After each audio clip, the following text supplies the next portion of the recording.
ke tātau ki hiwa, ke tau hiwa, mo whakaama ka te au, mo ilo, e o alonga au he ahon.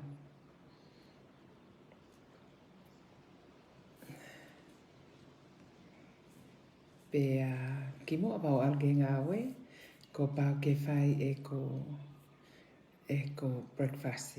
Yeah? And to do that, I have to come online on my live Facebook o live ai ke tau vahe mo tau pōla he.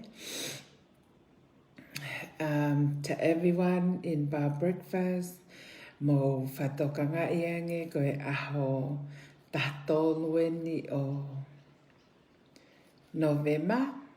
Toi pe tau foi wike ka kato e taha te. Yeah. Pea osi e tau challenge, eh? Pako whiwhia mau peke whamalot ka modolu, malo ai step up o taho mo wino shaiki, ke mui mai ke tau mo uilele, eh? We're not doing this, ke tau whakawahavaha aki hataha, pe koe ha ko tau whima uiwi ke whai aki, ai ngā hue whakaaho ku te whai, eh? So, ko ia oku hangai o whakalele ki polokalama ka ne pong ko toa pe, because eating is done every day. O koe eating ke toki kai pe he wike whiha pa, ta kai at he wike whiha pea, he? Koe kai o ku whai he aho kotoa pe, he?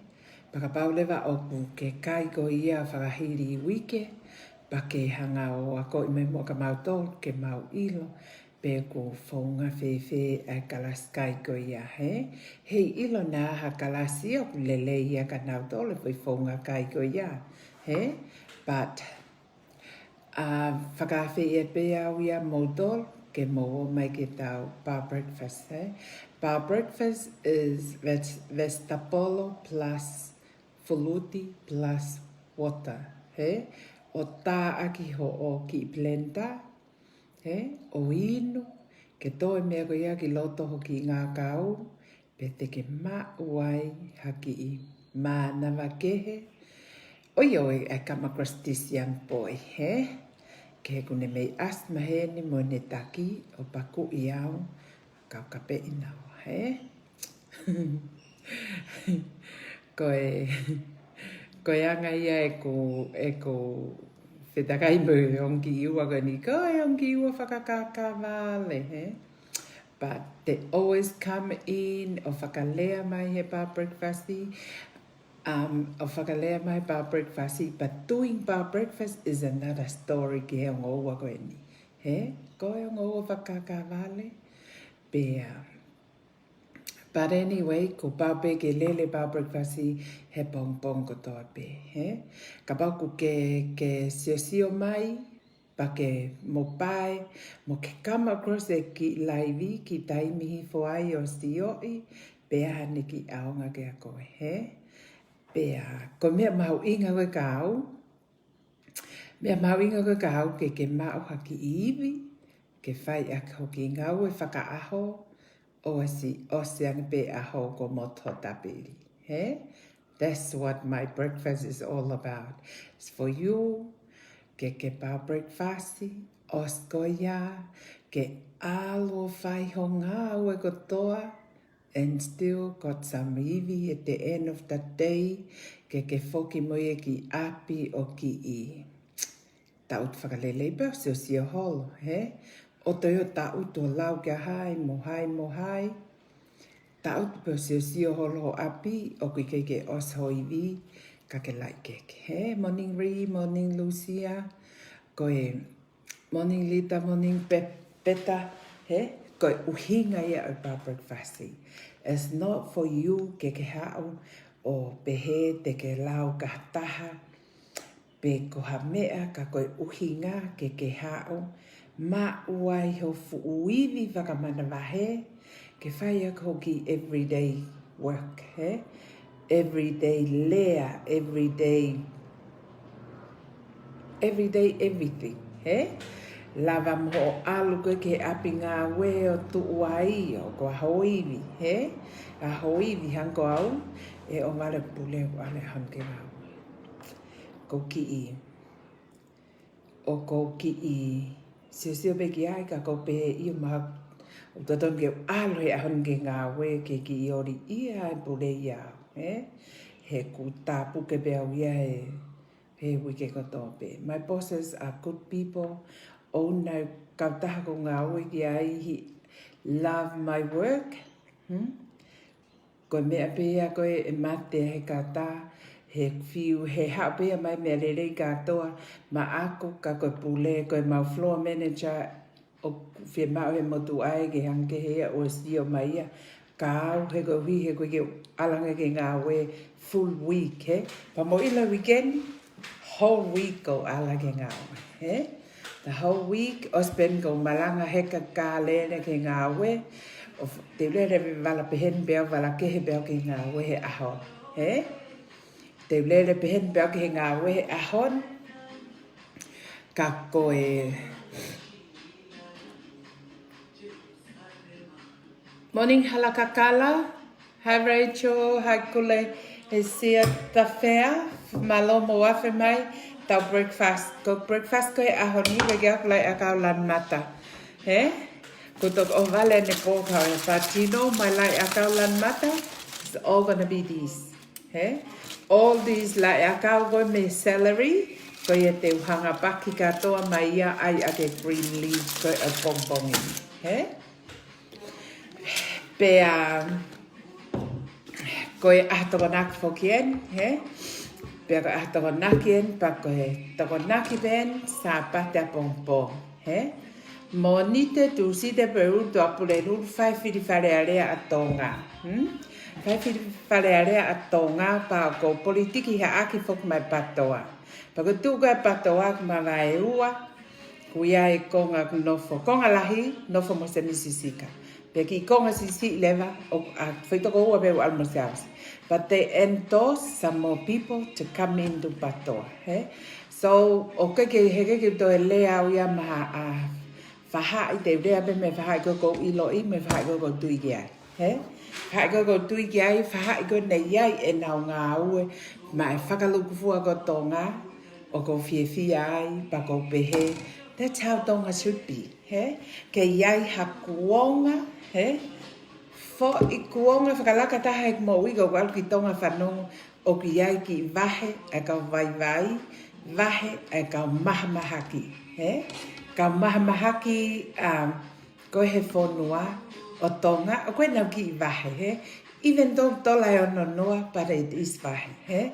So ke pureanga koe tainimi, punaka ki pena o dolia ai e vahe o nau ngahe Māori, he nau o holo koe he, o holo e ahe whakawhare area, o ia e wahea nau whanga Māori, panga hiwa noa ko pu panga wal noa he aho. He? Ka soke ki vai, panga wal noa he fo I mahina ta. Ko e wahe na si ai aki dispohiwa. He? Puna kaki pe ko e paka ko e pāti ko te nimi, whakawahe iho nau whanga Māori, panga hiwa noa he aho e nau alholo mo nau dore kempeini. He? That's so unfair. So, te ulea vai mai patoa. Pea e whaipe ulea vai mai patoa, mo tā e kuinu ke winu. He? Mo tā e kuinu ke winu, ko maha kuivi, ko mea ene ko ulea aga ke toko lahi e kau kempeini. Mo tokanga e homo mo ui ke mo ui lele. He? Mo tokanga e homo ui ke mo ui lele, ke whai ako mo kempeini. He? He koe kakai ko mo I lelei te nā uo ko sio ko ke paanga nau ke atamai lelei pe. He? Nau ke atamai lelei pe o whai e nau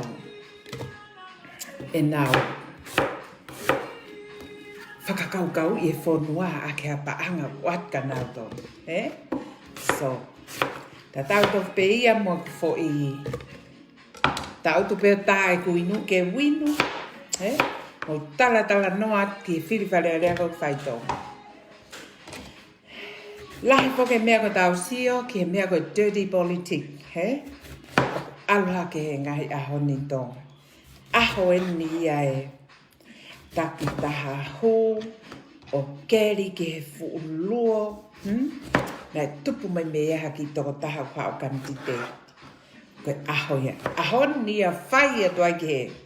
Aloha ke ngai mea ke he ko ia, he? O ki kai ke whea mea e ko ia. Ko ngahi ahoni, ko tau mea pe whai, ko popo. Tau popo pe mo tau kaila. Let's go, he? Ko ku wahe ngā whoko, wahe ngā me tonga ta pongo fulu. Ka kai ke whii whare a rea au, he? Kai ke whii whare a rea au ko no whatahi mōri. Ko mea pe whai ko popo. Pako ai pe tai meni ihi, hange ko teki ihi. Whakawha ia sio ke mawaenga he kailai kakai ke he ke ma feitu o, he? Kailai kakai ke ke ma feitu o. Ka koen, ko tāka mo to. Aho mo matatonga ta pongo fulu. Mo ilo e pare mia, he kai te pare mia e o sefi. He? Mo hanga ilo ia. He kai te pare mia, even though ko ia sea he paka, kon ko tala tonga ta pongo fulu. He kai te pare mia. He kono uhinga, lai ne whai hala. He? Ke paanga, ai whonua. Pea, he kai te tari e tui ke ne whakanofa ta. Te he, ke ne taki hono whonua. He?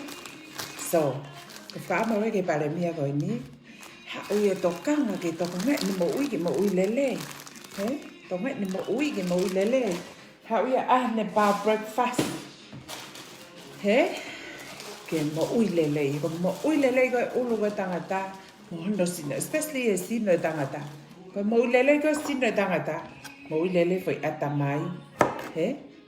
Mo ui lele foi atamai. Mo ui lele e konga kodoha sino. He whakaukau i a ka whuunga au. Especially whalele pule anga. He? Whalele pule anga. Pako. Papahia pea uia. He kaila. Reta bar breakfast, he? Paka whine mātu a pia ua mai ke mau bar breakfast. Wai me mau on ki siana na kau he bar breakfast, he? E me ki mātu a na o ma kau ma he bar breakfast. And I'm so proud of them, he? Mo sio ki he. Mo sio mai ki he. Apelan mata le mani sin kaliki tau sin sa, Sinsa mo aloe. That's one thing mahalo now forgot anea. Ko sinsa. So kako ke sio mai le ke ki live. Ko ia. Kako ke sio mai le ki live. Ka hoha aho ol teke politiki. Ka ke sio mai le ki live pa ke pehe. O mai matole ke tau ki in. Tau ki power breakfast. Ke momo ui lele. Ko mea e ton ke momo. Momo ui lele. Ke uhinga. Ka never ever cross homo atamai. E a o te kolonak tonga o sia hata. He mo ilo. Ko pau ke a o te kolonai ki tonga. O wana mo te he. E ta e a o te kolonaki tonga. Ka koe mea koe ke whai, ilo mo ui lelei, ka ke we sia, hai hata e tonga. Mo ui lelei. O e futa aki pehe koe lotu mo e hafua. Yes, you have to lotu and you have to ngā ue same time. Sio, abelan mata le mani sinsa kaliki mo black parsley. Pea mo sio maleva, ko lai akau lan mata e si ai ake kui. Hello Lenny. He kohono uhinga. Niki kia lai akau lan mata na mai. So I'm gonna cut these parsley, celery leaves. Ke whaek, most of my care. O alu heke ai ake lai akau lan mata because Now, toki a mai pene pōki api ni o whakamanatu ku mea ko toa ko run low wai ke whakatau e ahoni. Or remember, o ko kotnau no green leaves, he? Ka moisio malewa ki he. Create bare green leaves from my lai celery, he? Pea mo fu sepun aloe gia. Ai mo fu sepun aloe gia. So I still got some more here. Mahalo te whakaosi a pongpong. E ko aloe, he? So happy to have my aloe from Sila's house. But here, abelan mata, lemon, sinsa, garlic, parsley, aloe, moglai akalan mata, go celery. Eh? Like celery. Go creation niya go ma be de lava be o find a way. Ko ya Lenny, ko ta ki fasi ke hui ke ngau e, mo whakau ke lake ngau e, he? Na whai bene tohe e lai lia aku ba ausia baka ke wala ke ngau. Good morning, Gracie, he?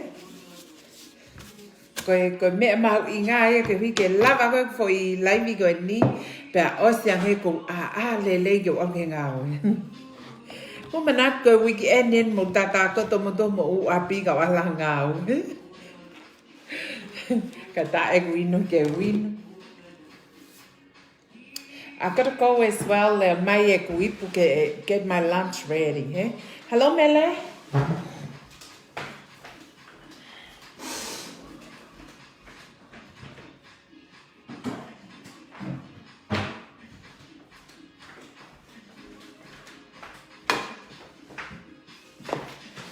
Ko saya ki fasi ko e Jerusalem, because when you put it on, oko it move you, he?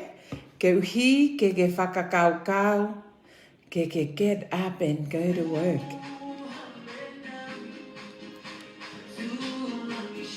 So here, Mele, ko fasi e. Kakotoi haleni. Dai ko inu ke inu, o tau popolane, o tanong ke ni kasko e, o hike oste ni ko te alke ngau.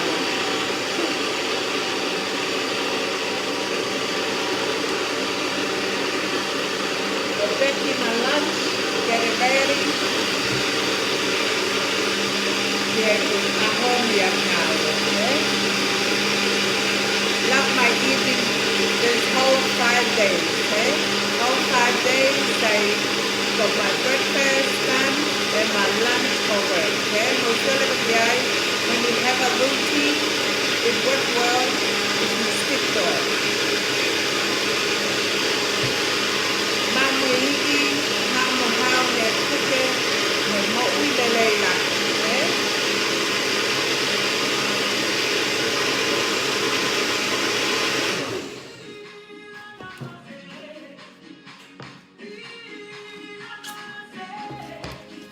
Okay.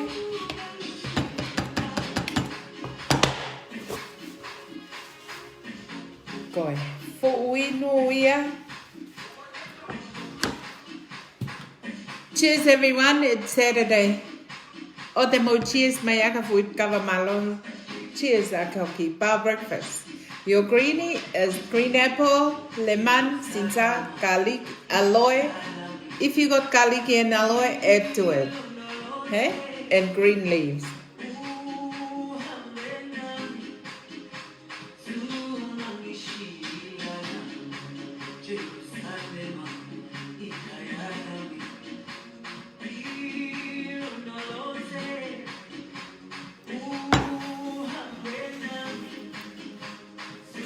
Bele, alo ai hoi nu.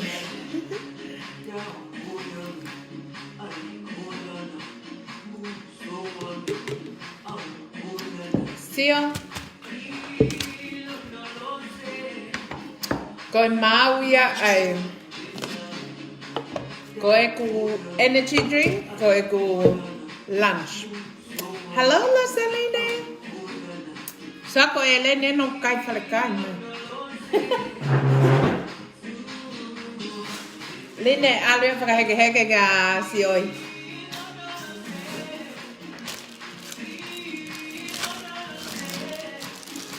See, that's my energy drink. A handful of almond seed. And my lunch, koe bon kanite.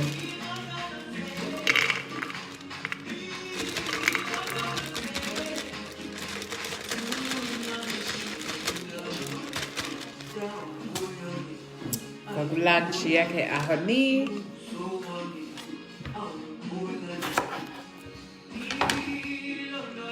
Ofalahi at kakoelo saline.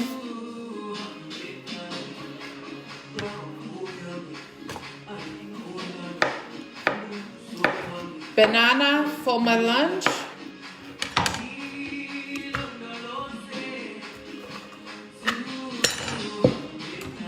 And banana for my energy drink. Halakakala. That's so not fair, eh? When you pay your stupid internet and it, when you do things like Livey and it freeze, eh? What do we? Money Lupe. Go ahead. Get it ready. So banana and beetroot for my energy drink. Ai be mo beetroot ke ko lunch.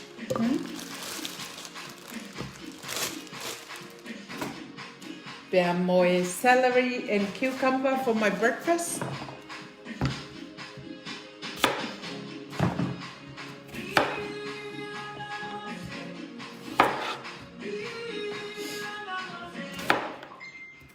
Thank you, Ofa.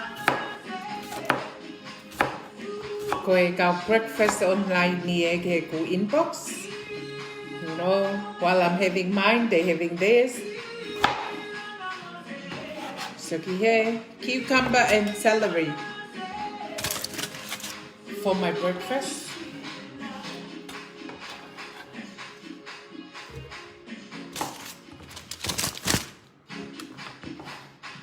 Ko kuinu ko pong ini. I have to have celery leaves, hey? So I use celery leaves, hey? So you can create green leaves as long as it is green leaves, hey? Oh, you're early, Lupe. Kung toki ke pen ke ayo cookie breakfast kau lele oso ngau e mo.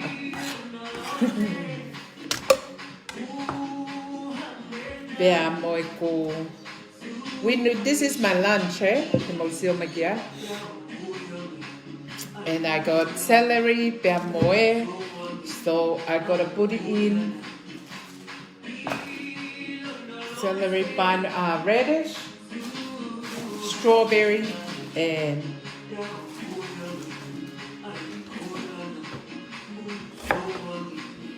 strawberry, pineapple, and radish. Okay, for inugoy. That's my breakfast for work today. It have to be powerful, eh? Koe ahoni ap ngawe ko whakapiko ia ia. Oh, I turn this down a bit, eh? Koe ahoni ap ngawe ki aha whakapiko. Eh? Ki aha whakapiko te ako ke ngawe. He ko uhi ngau ku boring. Sia bea mo pineapple. Mo se maki mila pineapple mo mahalele. Alera mo pineapple ki he ke kuinu. Al mo pineapple ki he ku lunch. Foi ki be fa. Ke nima. So he. But mawe ku energy drink ke bongbongin. Eh? Mawe agoi. Kai ku lunch levai. O alu ki ai. Moi blueberry. Alukiai Mondeleni. Koko lanchia. Museo magia. Alkan mo toloka meleni na ake freezer. Ke awe ke manatu ke fa ke freezer na tuku ya heo vaia. See? Beautiful. I live a moeia again moli. Kamo sio mai amo toki tere moli. I whakanini mo apito. Ka koe vale ia a aku nau hanga ke peo ia tofi e foi moli ka ke uraki tere. Kai toki aio. But anyway.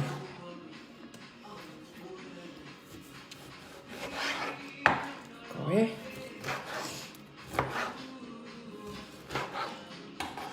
Ki he moli. Nice, nice. Sio ki ai. Ki he iwi koe te mau he koe beetroot, bonganite, banana, beetroot, pineapple, blueberry, watermelon, bear moi. Moli. I want to put some more stuff into it. I want to put some stuff into it. Maybe I put celery. Here.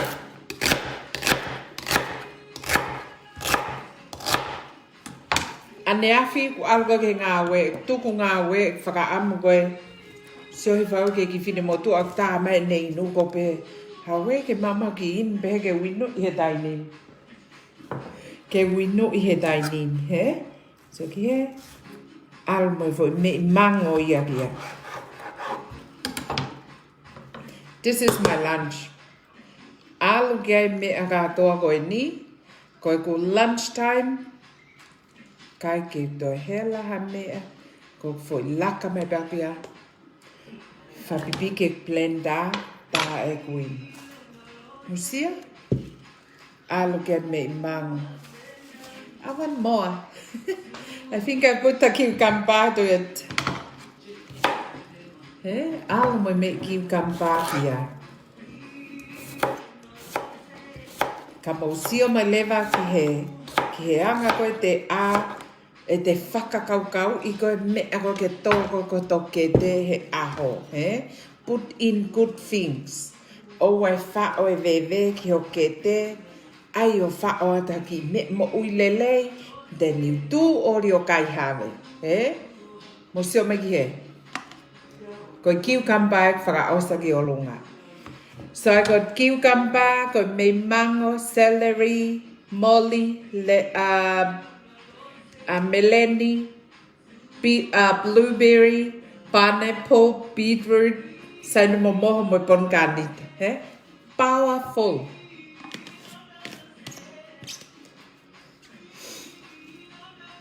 This is replacing hakufukai fried rice for lunch.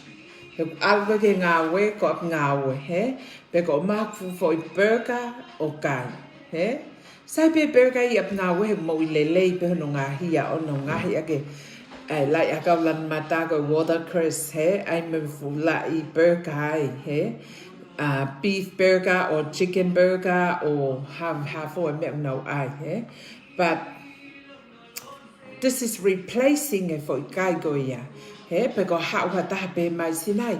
I already order you fish and chips. Pe ko order mai ho o chips and chicken nipples.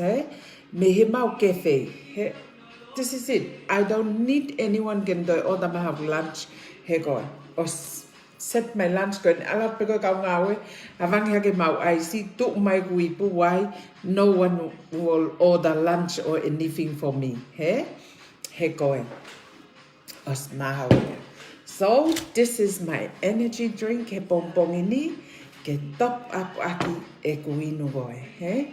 So I got almond seed, banana and beetroot, celery and cucumber, bear moi radish, strawberry and pineapple.